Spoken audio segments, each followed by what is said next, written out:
Buenas, buenas, ¿cómo están? Bueno, acá estamos. A ver, voy a hacer algunas cosas administrativas que tienen que ver con poner pin en mi imagen. ¿Cómo están? ¿Todo bien? Bueno, ahí veo que algunas... Pueden dejar la cámara prendida, la cámara apagada, como ustedes prefieran.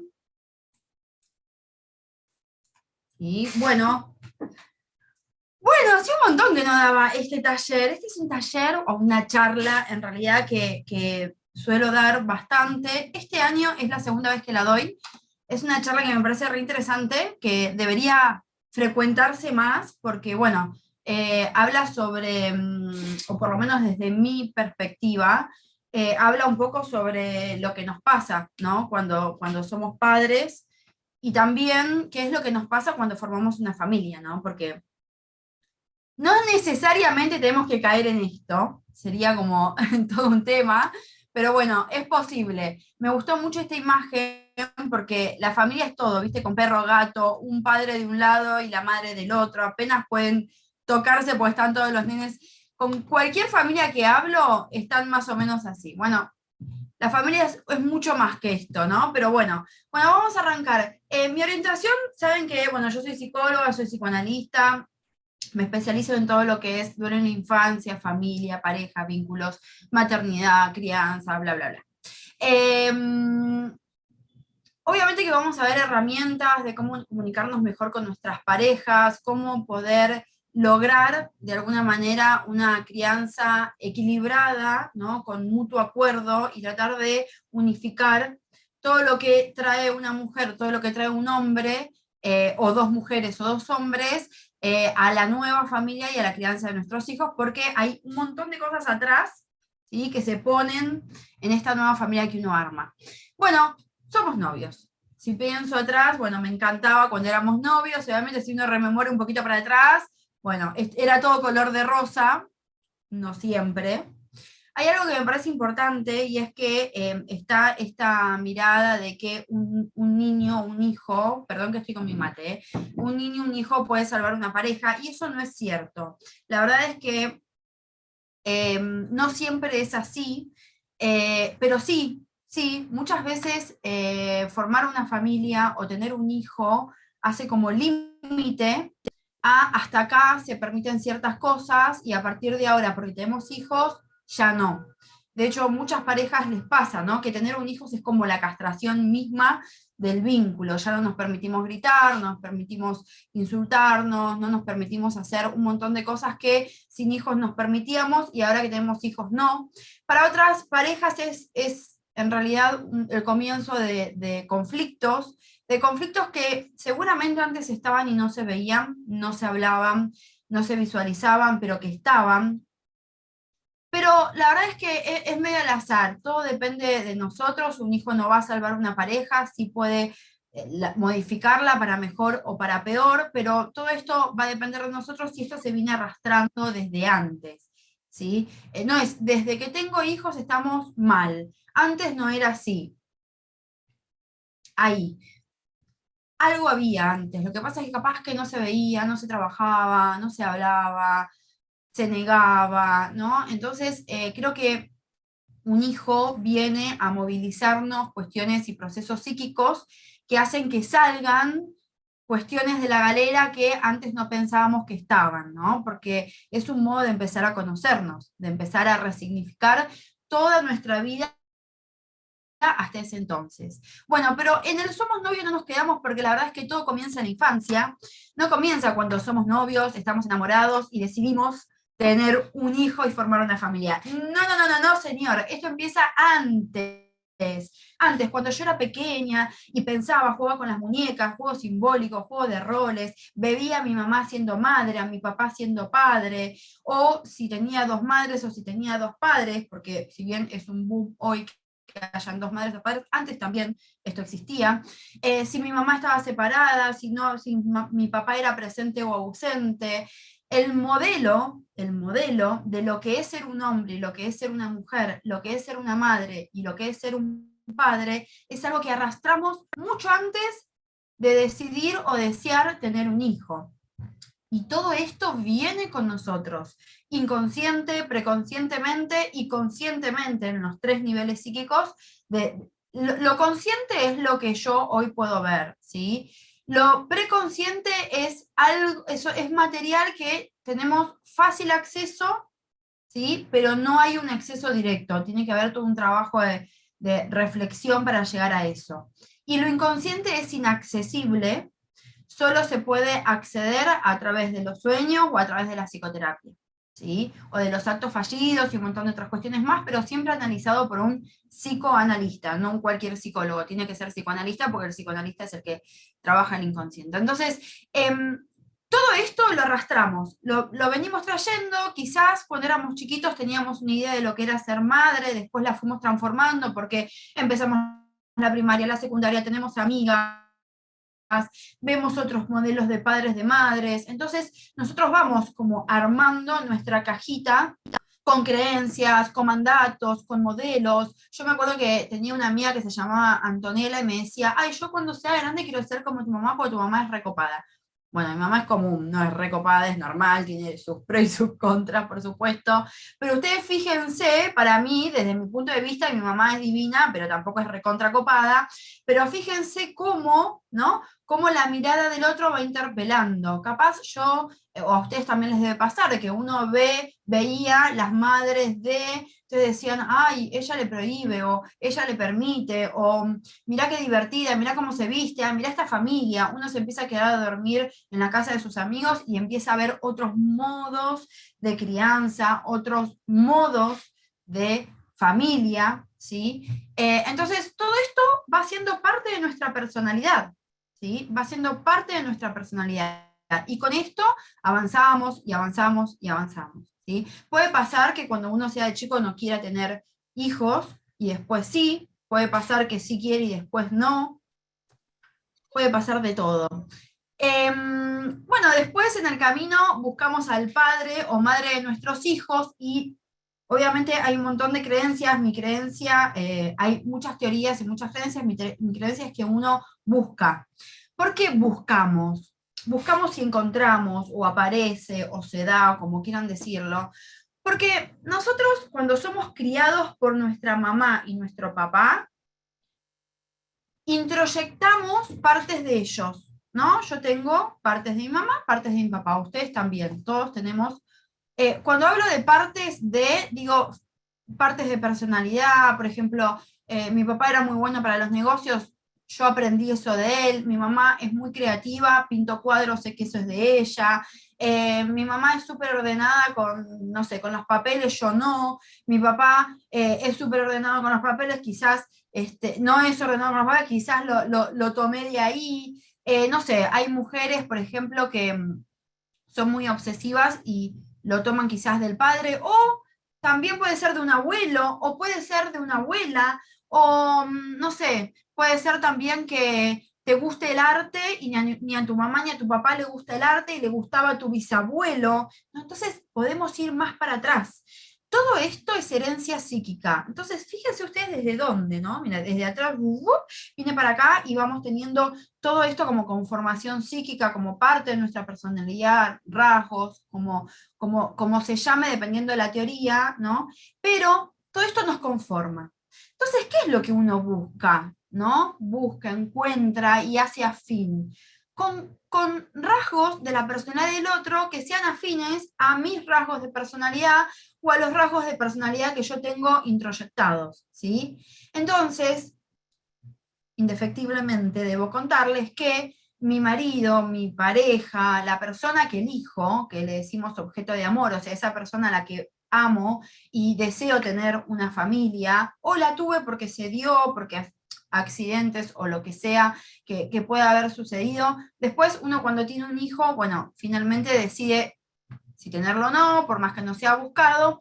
Pero esa otra persona con la que tengo un hijo, en caso de familia tipo, vamos a pensar en, digamos, sin pensar también en alquilar vientres y ese tipo de cuestiones, ¿no? Porque obviamente ahí hay otra cuestión que no tiene que ver con esto. Pero en el momento en que yo elijo otra persona, voy a elegir otra persona que sea afín a todo esto que yo tengo introyectado. Entonces esa otra persona va a tener rasgos de mi mamá, de mi papá, probablemente de mi abuelo o mi abuela, puede ser de algún bisabuelo, porque está acá y porque yo busco algo, busco proyectar, busco un espejo, ¿sí?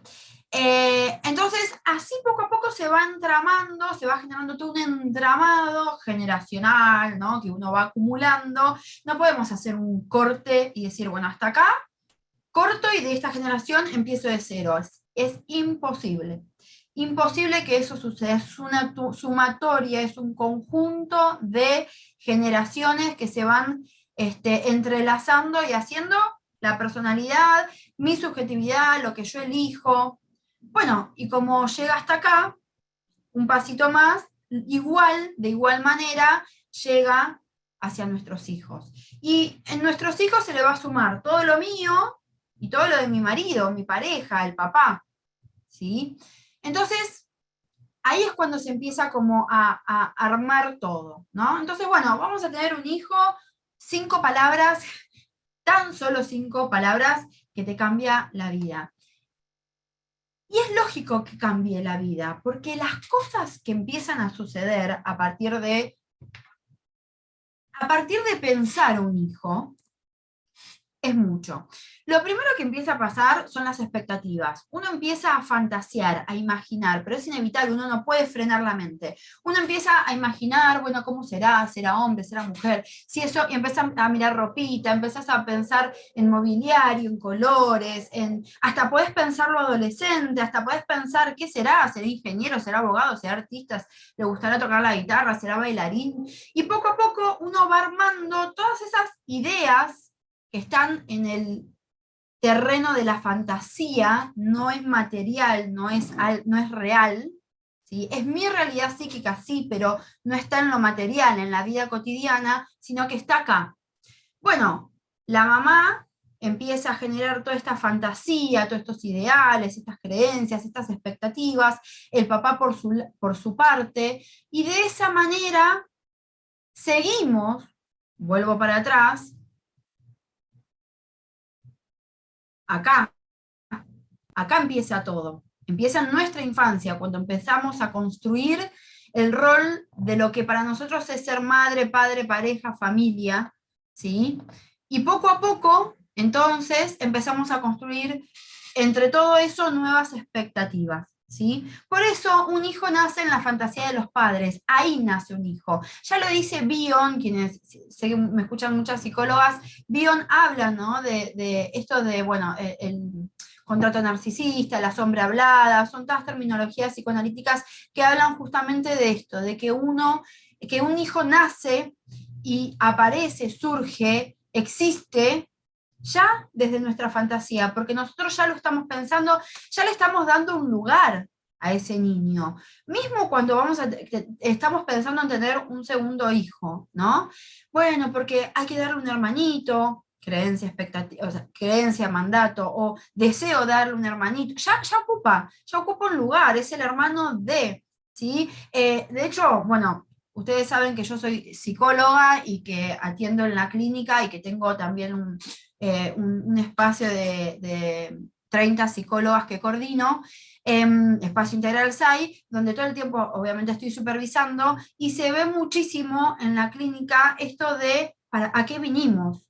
¿No? Vine a salvar a mi hermana, vine a salvar a mi papá, vine a restarle peso a mi hermano.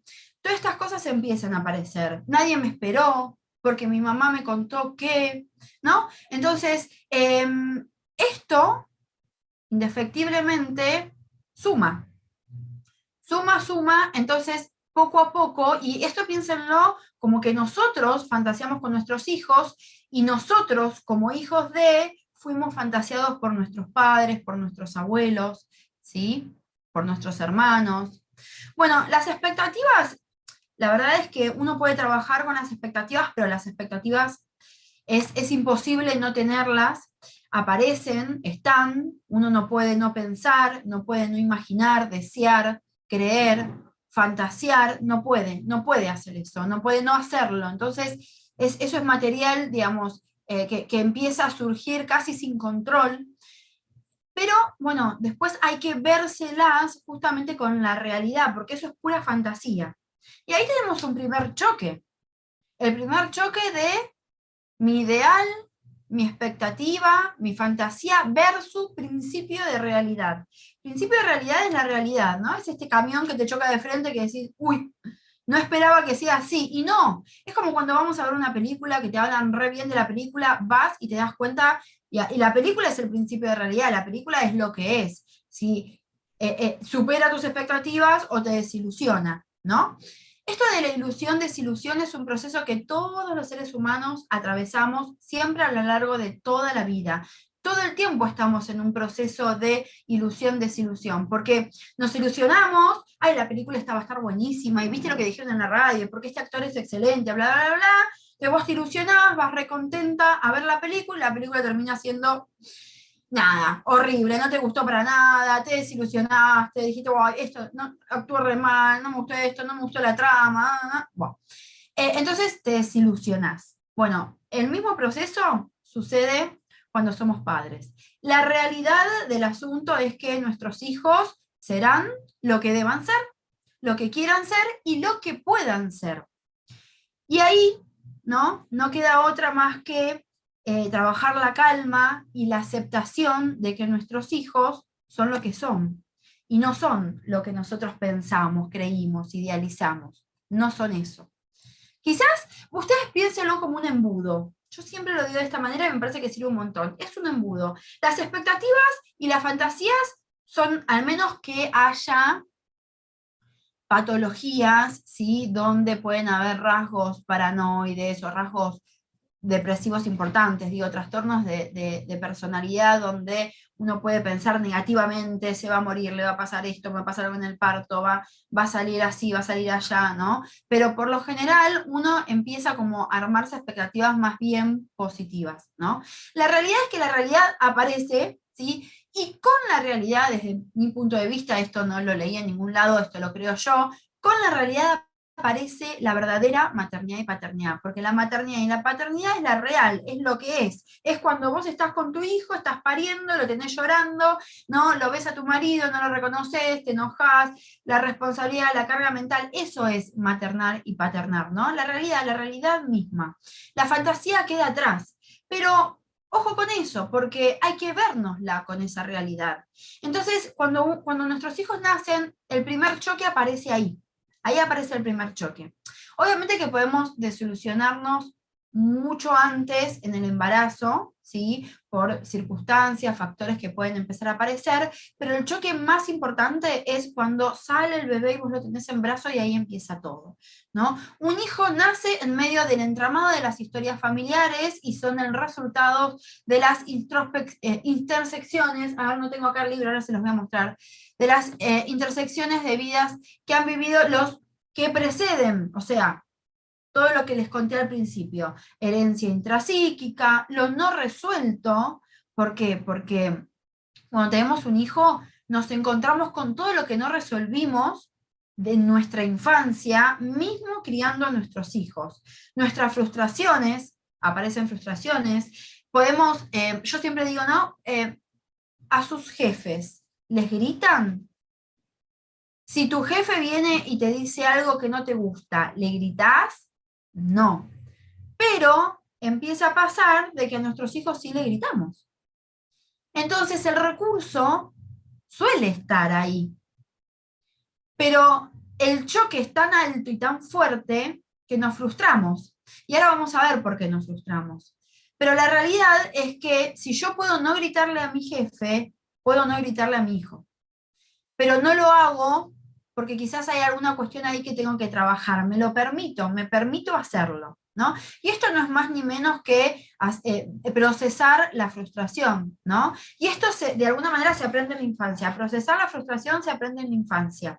Si uno cuando es adulto se frustra y no tolera la frustración, y en rasgos generales, digamos, la tolera muy poco y todo el tiempo se vive frustrando y vive colapsando, vivimos perdiendo la paciencia y es algo ya recurrente, no es de vez en cuando en situaciones como muy puntuales, si es algo recurrente, frecuente, que se da todo el tiempo, entonces ahí hay algo que trabajar, ¿sí? Que tiene que ver con la tolerancia a la frustración, algo que no se aprendió en la infancia y que podríamos pensarlo de una manera que me parece más positiva, que es, bueno, mi hijo viene a enseñarme o a ponerme este desafío, ¿no? Que tiene que ver con aprender a tolerar la frustración, algo que nunca aprendí, que no me han enseñado y que tengo que hacerlo ahora, porque si yo le grito 5 veces por día a mi hijo, lo termino lastimando. No solo lo termino lastimando, sino termino creando un tipo de personalidad inseguro, de malestar, con rasgos persecutorios y un montón de cuestiones más. Entonces,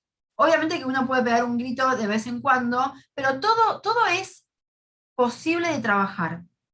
Todo es posible de cambiar y de modificar, ¿sí? Es cuestión de también no solo informarse, sino eh, poder tener esa capacidad para ir a buscar ayuda en los lugares que realmente te pueden ayudar a trabajar eso, porque la realidad es que cuando uno es padre y madre se encuentra con dificultades propias, incapacidades, todos, ¿eh? Todos, todos, todos, todos, todos, todos, todos, todos. Hasta Maru Botana, que tiene 20.500 hijos, también, por más que no lo muestren. Entonces, esto aparecen todos. Bueno, obviamente nuestras expectativas, nuestros propios sueños, los cumplidos y los no cumplidos. Una frase que se suele escuchar mucho, y yo la repetía mientras estaba embarazada, no, antes de quedar embarazada, yo le decía a mi marido, tengo que poder hacer todo esto, porque tengo un hijo y se me termina la vida. Bueno, esto de algún lugar inconsciente colectivo lo traemos porque lo dicen muchas personas, muchos hombres y mujeres, y sí, todo lo que no lograste hasta el momento, no es que no lo vamos a lograr, sino que va a estar en suspenso un tiempo. Ahora vamos a hablar sobre eso también, sobre los sueños no resueltos, sobre los sueños no logrados, sobre todo eso que postergamos, que también genera malestar, frustración, incomodidad, enojo, bronca, ¿sí? Bien, el principio de realidad se ve más o menos así, más o menos así, pero también se puede ver así. Es un todo, es el yin y el yang, es lo bueno y lo malo, es lo agradable y lo desagradable, es lo costoso y lo simple, lo complejo y lo fácil. Es un todo, es un todo.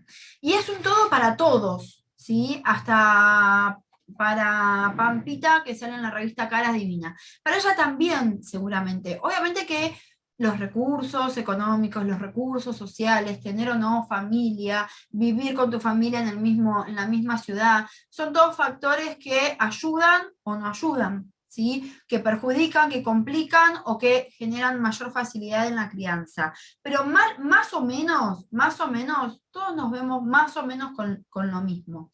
En cuanto a psicológico y psíquico, ¿sí?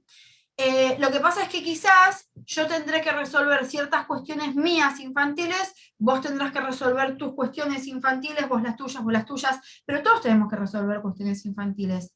Todos. Yo me angustio y vivo la angustia de una manera, vos de otra, pero todos nos angustiamos. Lo que pasa es que cada uno siente la angustia de una manera subjetiva, ¿no? Acorde a su subjetividad. La subjetividad no es más ni menos ni cómo leo el mundo, cómo leo, cómo creo el mundo, cómo lo pienso. Y pensándolo más técnicamente, la subjetividad es la estructura psíquica. Es la estructura psíquica que se forma dentro de los primeros 5 años de vida. Ustedes piensen que todos, ustedes, yo, nuestros hijos, desde que nacemos hasta el cuarto o quinto año de vida, donde aparecen los complejos nucleares, que son los complejos de castración, y baja la barrera represiva y todo ese material queda en el inconsciente, ahí se formó la estructura.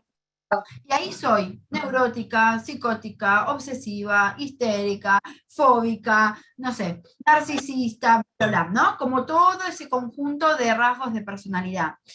Por eso los primeros 5 años de vida son tan importantes, se le dice primera infancia. Perdón, pero voy a mutear porque...